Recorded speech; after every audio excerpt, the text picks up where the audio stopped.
Bienvenue à tous pour cette exploration du livre Slow Life, épanouissement durant le Ramadan au Maroc, Ah oui, un livre passionnant. d'Adnan Benchakroun. On est en plein Ramadan et je trouve que c'est le moment idéal pour s'y plonger. Ah, c'est clair. Surtout que l'auteur Adnan Benchakoun, il a un parcours assez unique. Oui, Ingénieur et entrepreneur, mais aussi très attaché à la culture marocaine. absolument, ce qui rend sa vision du slow life pendant Ramadan d'autant plus intéressante. Hein. Mais avant de rentrer dans le vif du sujet, pouvez-vous nous rappeler ce qu'est le slow life et en quoi ça rejoint l'esprit du Ramadan? Bien sûr, le slow life, c'est ralentir, prendre le temps de savourer chaque instant, chaque expérience. Et le Ramadan, avec son rythme si particulier, il se prête parfaitement à cette philosophie. On se recentre sur l'essentiel, la spiritualité, la famille, la connexion avec soi-même. Ce qui est particulièrement pertinent pour les seigneurs. Oui, Comme Benchakoun le souligne. Il ne s'agit pas de suivre des règles strictes, mais plutôt de retrouver l'essence même du ramadan, le vivre pleinement et sereinement. Exactement. Et pour ça, il propose des conseils très concrets. Par exemple, pour créer un environnement apaisant à la maison, il suggère d'intégrer des éléments naturels, privilégier un éclairage doux et surtout désencombrer l'espace. ah oui, le désencombrement. On a souvent tendance à l'oublier, mais un espace ordonné, ça favorise un esprit clair. Tout à fait. Pechakroun ne s'arrête pas là. Non. Il encourage aussi à se fixer des objectifs, Oui. aussi bien spirituels que personnels. Mm-mm. Approfondir sa prière, apprendre une nouvelle compétence. Oui. Le Ramadan devient alors une période de croissance et d'enrichissement, à la fois personnellement et spirituellement. J'aimerais d'ailleurs vous poser une question. Quel type d'environnement ou d'objectif vous attire le plus pendant ce mois sacré? Qu'est-ce qui vous parle? Ah, c'est une excellente question. Moi, personnellement, j'aspire à créer un espace dédié à la méditation dans la maison. Un petit coin paisible pour me reconnecter à moi-même et à ma spiritualité. Et bien sûr, passer du temps de qualité avec mes proches. Le ramadan, c'est aussi un moment de partage et de convivialité. C'est une très belle aspiration. Et justement, le partage est aussi au cœur de l'alimentation pendant le ramadan. Ben Chakroun y aborde le défi du jeûne, mais pas seulement sous l'angle de la restriction. Il propose des conseils pour des repas équilibrés, une hydratation optimale et même des collations saines. Oui, il a raison. On est loin de l'idée de simplement tenir pendant le jeûne. Il s'agit plutôt de nourrir son corps intelligemment avec conscience. Précisément. Et ça s'inscrit parfaitement dans la philosophie du slow life. Manger en pleine conscience, savourer chaque bouchée et partager les repas avec ses proches. Un acte simple comme se nourrir devient une expérience riche de sens. Et Ben Chakroun, il va au-delà de l'aspect purement alimentaire. Il met l'accent sur la pleine conscience et la connexion à un niveau plus global. Il parle de techniques de méditation, de moments de réflexion et même de la connexion avec la nature. Oui, il donne des exemples concrets dans son livre. Des méditations guidées, des exercices d'écriture pour encourager l'introspection, et il nous invite à apprécier la beauté des paysages marocains comme source d'inspiration et de sérénité. On sent vraiment cette invitation à ralentir, à observer, à s'imprégner de la beauté qui nous entoure. Et ce n'est pas réservé au seul moment de méditation, mais à chaque instant de la journée. Exactement, et cette connexion ne se limite pas à soi-même. Ben Chakroun, il souligne l'importance de renforcer les liens familiaux et l'engagement communautaire pendant le ramadan. Il voit le mois sacré comme un catalyseur pour tisser des liens plus forts et soutenir sa communauté. Concrètement, quelles sont ces suggestions pour y parvenir dès? Il propose tout un éventail d'idées. Organiser des activités familiales, encourager une communication ouverte, participer à des iftars communautaires, partager ses compétences avec les autres. Le champ des possibles est vaste. J'apprécie beaucoup cette vision du ramadan. Un moment d'introspection personnelle, mais aussi un tremplin pour se rapprocher des autres et contribuer au bien-être de la communauté. Exactement. Et Benchakroun va encore plus loin en encourageant l'apprentissage continu, en particulier pour les seniors. Il ne s'agit pas de se reposer sur ses acquis, mais de continuer à nourrir son esprit et à explorer de nouveaux horizons. C'est une perspective stimulante. Pourriez-vous nous donner des exemples concrets d'activités qu'il propose? Avec plaisir. Il parle notamment de participer à des ateliers, de s'engager dans des œuvres caritatives, des activités qui nourrissent l'esprit et s'alignent avec les valeurs du slow life. Et vous, quelles nouvelles compétences ou actes de service vous enrichirez pendant ce ramadan? Qu'est-ce qui vous appelle mieux? Voilà une question qui mérite réflexion. J'avoue que l'idée d'apprendre la calligraphie arabe me trotte dans la tête depuis un moment. Ce serait une belle façon de marier créativité et spiritualité. Ah oui, c'est une excellente idée, et ça nous amène au cœur du sujet, la spiritualité. Ben Chakroun y propose une approche de la prière et de l'étude du Coran qui va bien au-delà de la simple obligation. Il les perçoit comme un chemin vers la paix intérieure, un moyen de se connecter à quelque chose de plus grand que soi. Précisément. Il encourage à créer un espace dédié à la prière et à la réflexion, surtout pour les seniors. Un lieu où l'on peut se reconnecter à sa foi et trouver la sérénité. C'est une image apaisante, en effet. On a parcouru beaucoup de terrain jusqu'ici, mais il nous reste encore beaucoup à explorer. Le Ramadan est un mois riche en enseignements et le livre de Ben Chakroun nous guide avec bienveillance sur ce chemin. Avant de passer à la suite de notre exploration, j'aimerais aborder un point important. Le Ramadan est un mois dans l'année, mais comment Ben Chakroun envisage-t-il la vie après le Ramadan? Comment intégrer ces précieux enseignements dans notre quotidien une fois le mois sacré terminé? Ah oui, c'est une question essentielle.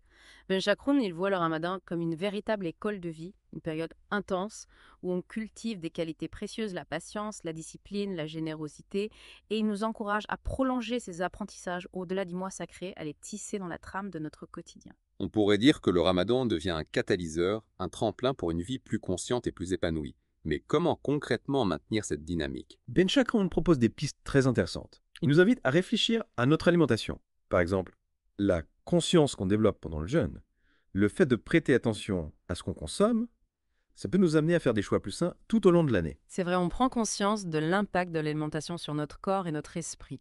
Et cette prise de conscience, elle peut perdurer au-delà du Ramadan. Absolument. Et il en va de même pour la connexion spirituelle, le temps qu'on consacre à la prière, à la méditation, à la lecture du Coran. Pendant le Ramadan, ça peut devenir un rituel quotidien, un espace de ressourcement de paix intérieure qu'on intègre à notre routine. Une sorte d'oasis de calme au milieu du tumulte de la vie quotidienne. J'aime beaucoup cette idée. Et Ben Chakroun, il insiste sur ce point, le Ramadan n'est pas une parenthèse enchantée, mais une opportunité de transformer notre vie en profondeur. De semer des graines de changement qui porteront leurs fruits tout au long de l'année, dans cette optique. Il propose également des activités enrichissantes pour vivre pleinement le mois de Ramadan. J'ai été particulièrement interpellé par l'idée de participer à des ateliers et des formations. Oui, c'est une excellente façon de nourrir son esprit et de s'ouvrir à de nouveaux horizons. Et Ben Chakroun, il ne manque pas d'idées. Il suggère d'explorer des thèmes variés comme la cuisine traditionnelle marocaine, le yoga, la méditation. Il y en a pour tous les goûts. Ce qui me plaît dans cette proposition, c'est la dimension de partage et de rencontre. Participer à un atelier, c'est s'immerger dans un groupe, échanger des connaissances, créer des liens. Tout à fait. Et Ben Chakroun, il souligne l'importance de ces interactions pour le bien-être mental et émotionnel, en particulier pour les seniors qui peuvent parfois se sentir isolés. Le Ramadan, c'est aussi l'occasion de retisser les liens communautaires. Et d'ailleurs, Ben Chakroun, il ne s'arrête pas aux ateliers. Il encourage aussi vivement à s'engager dans des œuvres caritatives. Absolument, il voit le mois de Ramadan comme un moment privilégié pour se tourner vers les autres, pour contribuer au bien-être de la communauté. Concrètement, quelles sont ces suggestions? Par où commencer? Il propose une multitude d'actions, distribuer des paniers alimentaires, offrir des vêtements donnés de son temps dans des associations locales. Chaque geste compte, aussi petit soit-il. C'est une invitation à la générosité, à la solidarité. On sort de soi-même pour se mettre au service des autres. Et ce don de soi, comme le souligne Ben Chakroun, nous enrichit autant, si ce n'est plus que ceux qui en bénéficient. On cultive un sentiment de gratitude, on renforce notre estime de soi. C'est un cercle vertueux, en somme on donne, et on reçoit en retour. Et cela nous ramène au cœur du livre, la spiritualité. Ben Chakroun consacre un chapitre entier à la prière et à la méditation quotidienne. Oui, il les considère comme des piliers d'une vie spirituelle épanouie. Il encourage à créer un espace dédié à ces pratiques, un lieu paisible où on peut se reconnecter à soi-même et à sa foi. Un espace sacré en quelque sorte, pourriez-vous nous en dire plus sur les techniques de méditation qu'il propose?